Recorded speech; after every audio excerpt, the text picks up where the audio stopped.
I know, darker in this video than most of my other vids, but I'm going to be doing my top 20 Mega Man bosses, more specifically the robot masters from the original Mega Man games to the X franchise, which I got the original Mega Man X game idea. And also I bought out X3 as well. I know, dark, so you can't really tell, but trust me, I guarantee it's them. Along with Mega Man's 2 and 3, not in their boxes, but 2 and 3. I'm going to be doing numbers, I'll try to do 20 through 11. Alright, number 20, I would probably give to Flame Mammoth.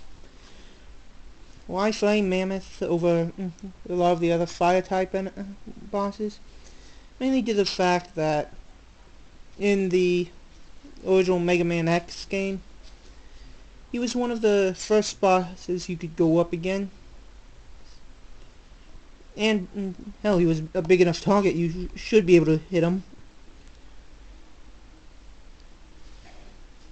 And also he was one of the better Mega Man bosses for the beginning of the X franchise anyways. Let's see. Following up him with number 19 would be a shot to the original Mega Man game. And I would have to say Electman. Only due to the fact that I never used the Electman pause glitch, which, yeah, it's useful, but it's more of cheating in a sense. And I don't do that as much.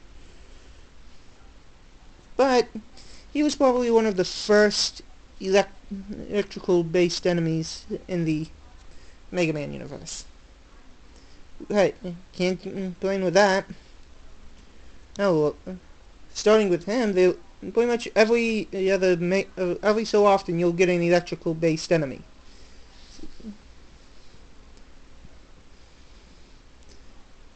Hell, even the most iconic joke of all the Mega Man bosses, Sheep Man tried to be Electman. Number 18, I'm going to have to go with a wind-based one, and it ain't going to be Tengu Man, but Storm Eagle. Why Storm Eagle? And not Gyro Man or Tengu Man or whoever else? Because Storm Eagle, even though he was cool looking,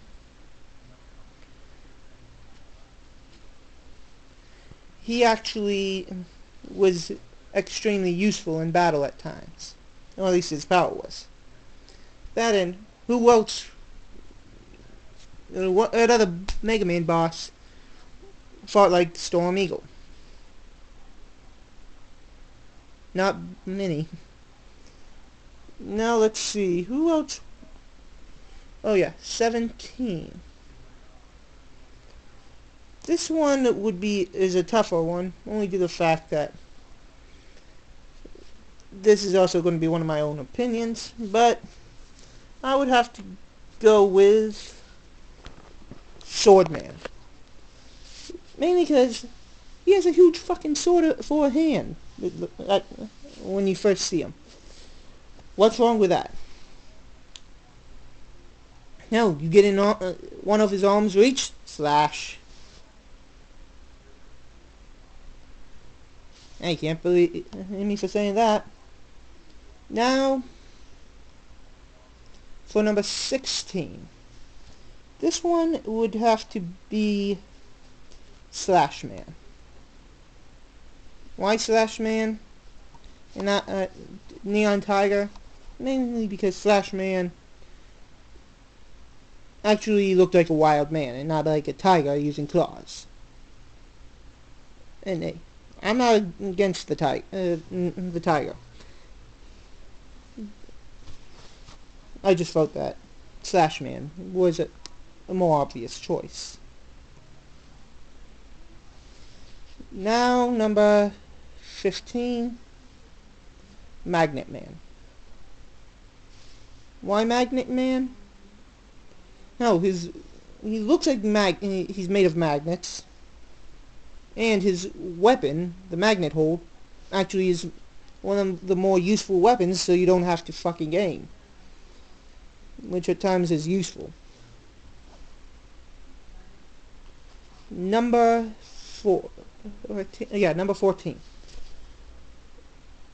It would have to be Flashman. He was pretty much the original stop time gimmick boss.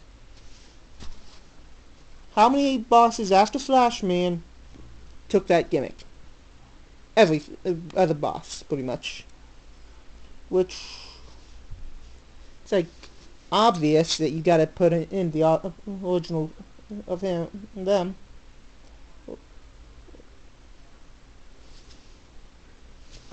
Then, for number 13, Boomer Kuwanger. Think of him like Quickman on steroids.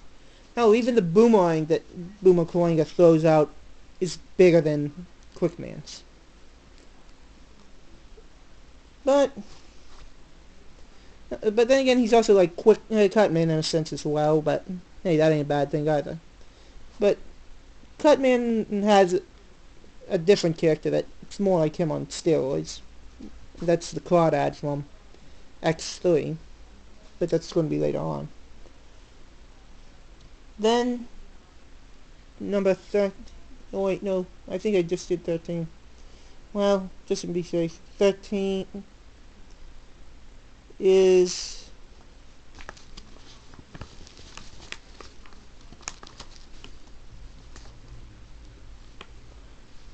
Airman. Why Airman? Because he's one of the more iconic pure wind enemies, or bosses, robot masters. Hey, that's a good thing if you think about it.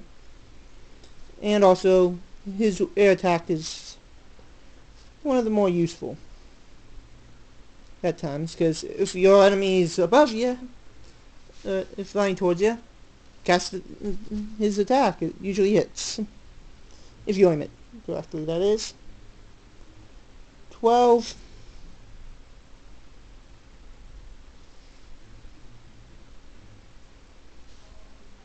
Spark Mandrill. Spark Mandrill is one of the more badass bosses of all in appearance in the Mega Man X games.